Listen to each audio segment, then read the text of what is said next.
नमस्ते दोस्तों, मेरे इस नए वीडियो में आपका स्वागत है। तो चलिए आज फिर से बनाते हैं एक लुभावना सा गणेश जी का ड्राइंग। तो इसके लिए मैं पहले यूज़ किया एक सेमी सर्कल और उसके बाद कान के लिए एक कर्व लाइन मैंने निकाली है।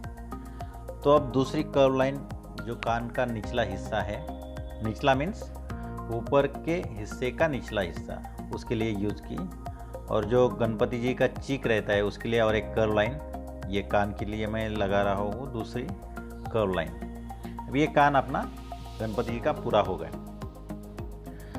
तो ये जो हम मूर्ति बनाने वाले हैं गणेश जी की, ये बहुत ही सिंपल है, बहुत ही सीधी सादी है। आपको भी बहुत मज़ा आएगा ये करते समय। तो मेरे साथ आपको प्रैक्टिस करनी है, ओके। मैं जैसे जैसे करते जाऊँगा आप मेरे पीछे पीछे ड्रॉ करिए, ओके।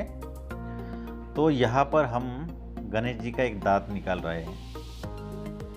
तो वो एक ट्रायंगुलर शेप मैंने यहाँ पर दिखाया है और ये थोड़ी सी कर्व लाइन जो दांत की बाजू का जो हिस्सा होता है वो उसकी स्किन रहती है वो दिखाने के लिए, ओके।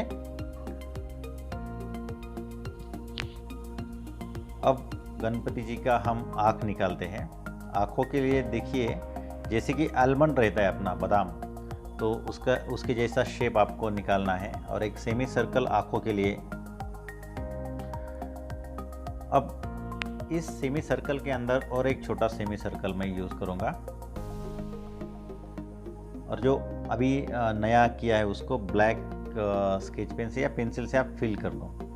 और जो बाकी बचा हिस्सा है उसको वाइट छोड़ना है, उसको हम बाद में ब्राउन कलर से फिल करेंगे, ओके। ये आँखों के ऊपर का हिस्सा। और अब निकालेंगे आईब्रोज। आईब्रोज आप देखिए कैसी आकर्षक होनी चाहिए, ज़्यादा से ज़्यादा लाइन कर्व होनी चाहिए। और आईब्रोज के ऊपर ही बहुत सारी चीज़ें हमारी चेहरे की डिपेंड होती है। जैसे कि जो एक्सप्रेशंस रहते हैं सब आईब्रोज पर रहते हैं। देखो मैंने वहाँ पर कैसे साइड को थिक की है, सो थिन की है और बीच में थोड़ी थिक की है। तो ये हम गणेश जी का तिलक निकाल रहे हैं। तो ये त्रिशूल का शेप है, मगर वो एक साइड से आपको ऐसे दिखेगा। उसके अंदर एक सर्कल निकाला और जो उनकी सूंड रहती है उसके ऊपर थोड़ी सी डिज़ाइन के लिए हम थोड़े थोड़े ऐसे छोटे छोटे सेमी सर्कल निकालेंगे। अब हम ये सूंड कंप्लीट करेंगे एक कर्व लाइन से। और ये जो लास्ट का हिस्सा होता है वो थोड़ा छोटा होता है और उनका जो सक्शन पाइप जैसे वहाँ पर वो कुछ चीज़ें वहाँ से खा सकते हैं, ओके। अब जो कान के ऊपर में जो गहना दिखा रहा हो उसे भीख बाली कहते हैं एक्चुअली। ये सोने की रहती है या किसी भी धातु की हो सकती है, मगर हम यहाँ पर सोने की निकालेंगे। और जो कान का ऊपर का जो पतला हिस्सा आता है वहाँ पर भी छोटी छोटी रिंग्स दिखाएंगे। तो ये बहुत बढ़िया लगता है। ये जब गहने हम गणेश जी को निकालते हैं तो उससे हमारे ड्राइंग में और सौंदर्य बढ़ जाता है। अभी कानों के लिए मैंने बीच में 3 कर्व लाइन लगाई है। ये मैंने शोल्डर निकाला अभी। और ये जो हाथ का फोर आर्म रहता है उसके लिए एक कर्व लाइन, ये पूरा होगा शोल्डर फोर आर्म और ये शोल्डर, ओके। अब हाथ दिखाएंगे जिसमें हमको लड्डू या मोदक रखना है। पहले ऐसे शेप बनाओ, फिर उसके बाद हम उंगलियों को ऐसी लाइंस दे सकते हैं। तो यहाँ पर मैंने लड्डू दिखाया उनके हाथ में। आपको पता ही होगा कि गणेश जी को मोदक और लड्डू बहुत पसंद होते हैं, ओके। तो हमको हर चीज़ ऑब्जर्व करके निकालनी है, ओके। अब उनके हाथ में कुछ रुद्राक्ष जो रहता है उसकी मालाएं दिखा रहे हैं। कभी कभी हम गहने भी दिखा सकते हैं अलग से, या इसको ही सोने की मनी भी दिखा सकते हैं। ये जो हमने अभी निकाले हैं वो डिपेंड आप कौन सा ड्राइंग कैसे करते हैं या आपके दिमाग में उस वक्त क्या चलता है उस हिसाब से आप चेंज कर सकते हैं। अभी जो आशीर्वाद देने वाला हाथ है देखिए कितना सिंपल है। अंगूठा निकाला, फिर 4 उंगलियां, ओके। ये नीचे जो पैर है उसके लिए एक पहली कर्व लाइन और ये दूसरी कर्व लाइन जो धोती रहती है उनकी, या पंचा भी बोल सकते हैं आप, तो वो। और जो पैर के लिए देखिए बहुत सिंपल 2 कर्व लाइन लगाई मैंने, और ये अंगूठा और ये बस हो गई उंगली। इतना सिंपल है, ज़्यादा दिक्कत नहीं आनी चाहिए। बहुत ही सिंपल वे अपने को अपनाना है जो कि अपने ड्राइंग को आसान बना दे। ओके, तो अब दूसरे पैर, दूसरा उनका जो पैर है वो जो लेफ्ट साइड का हाथ है उससे थोड़ा सा बाहर जाएगा, और उनका जो पैर है वो एक पैर के पीछे चला जाएगा। ये जनेवा दिखाते हैं गणपति जी को।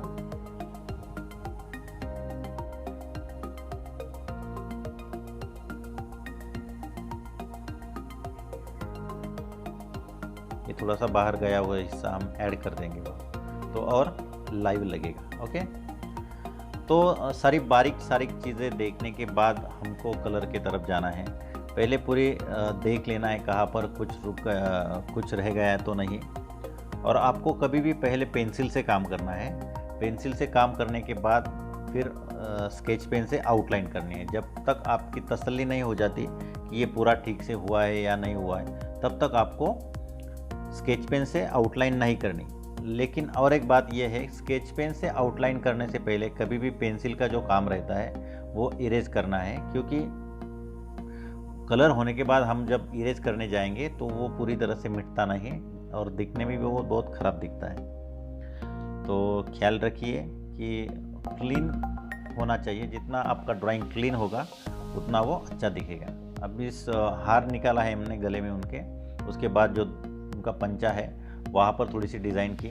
तो जितना हम डेकोरेट करेंगे उतना ड्राइंग अच्छा दिखता है हमारा। तो ये डेकोरेट करने के लिए हमको बार बार ऑब्जर्वेशन करना है, ज़्यादा से ज़्यादा ड्राइंग। या जब हम गणपति जी की मूर्ति देखते हैं उस वक्त हम कैसे वहाँ पर डिज़ाइन है वो ऑब्ज़र्व कर सकते हैं और उसको फिर हमारे ड्राइंग में रिफ्लेक्ट होने दे सकते हैं। तो अभी जो गणपति जी बैठे हैं एक चटाई पे, चटाई के लिए मैंने 2 स्ट्रेट लाइन लगाई, साइड से स्लांटिंग लाइन, और उसके बाद ये जो सामने की जो वेव लाइन टाइप की है, मैं स्ट्रेट लाइन भी लगा सकता था, लेकिन वहाँ पर ऐसा क्यों रखा, क्योंकि वो नेचुरल जब कोई चटाई रहती है, कोई इंसान या कोई बैठने के बाद वो कैसे नीचे ऊपर हो जाती है, तो वो नेचुरलनेस दिखाने के लिए मैंने वो सामने की जो लाइन है वो वेव लाइन टाइप करी है। उसके बाद ये जो कुछ चीज़ें उसके आगे रहती है वो हमने ऐड कर दी वहाँ पर। तो जितना आप एडिशन करोगे डिटेल्स, उतना ड्राइंग अच्छा होगा, देखने वाला ज़्यादा से ज़्यादा उसको अप्रिशिएट करेगा। तो ये चीज़ें हमको ध्यान में रखनी है कि जो भी डिटेल्स हम ऐड करेंगे वो ठीक से की गई है ना, और की गई है तो वो सही जगह पर है क्या, ये चीज़ें हम देखेंगे इसलिए क्योंकि हमारा ड्राइंग ज़्यादा से ज़्यादा अच्छा होना चाहिए। डिटेलिंग को बहुत महत्व है, लेकिन उससे पहले भी हमको जो मेन सब्जेक्ट है हमारा गणपति जी, उसके ऊपर भी ज़्यादा ध्यान देना चाहिए, और कहाँ पर क्या क्या बचा है वो कलर स्टार्ट करने से पहले हम ऐड कर सकते हैं। ओके, तो चलिए हम अभी कलर स्टार्ट करते हैं। बॉडी के लिए मैंने येलो ऑकर शेड ली है, आप अपने हिसाब से कौन सी भी शेड ले सकते हैं, और धीरे धीरे एक एक कलर आप यूज़ करिए। मैंने यहाँ पर ब्रश पेन यूज़ किया है, आप ऑयल पेस्टल, सॉफ्ट पेस्टल या स्केच पेन भी यूज़ कर सकते हैं। ब्रश पेन का एक फ़ायदा है कि बहुत जल्दी काम हो जाता है और जो कलर्स है वो बहुत फ्रेश दिखते हैं। तो चलिए आप भी मेरे साथ कलर करिए और जल्दी से जल्दी अपना ड्राइंग पूरा करिए। ओके, चलो लेट्स स्टार्ट।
तो देखिए दोस्तों, इस तरह से मैंने अपना ड्राइंग तो कंप्लीट लगभग कर दिया है। मैं उम्मीद करता हूँ आपने भी मेरे साथ ये ड्राइंग कंप्लीट किया होगा। नहीं किया तो ये वीडियो देख के आप पूरा करिए और मुझे कैसा लगा ये ड्राइंग कमेंट बॉक्स में ज़रूर बताइए। अगर वीडियो अच्छा लगा है तो लाइक कीजिए, हमारे चैनल को सब्सक्राइब भी कीजिए। तो चलो दोस्तों, मिलते हैं अगले किसी वीडियो में। तब तक के लिए bye bye. Thank you very much.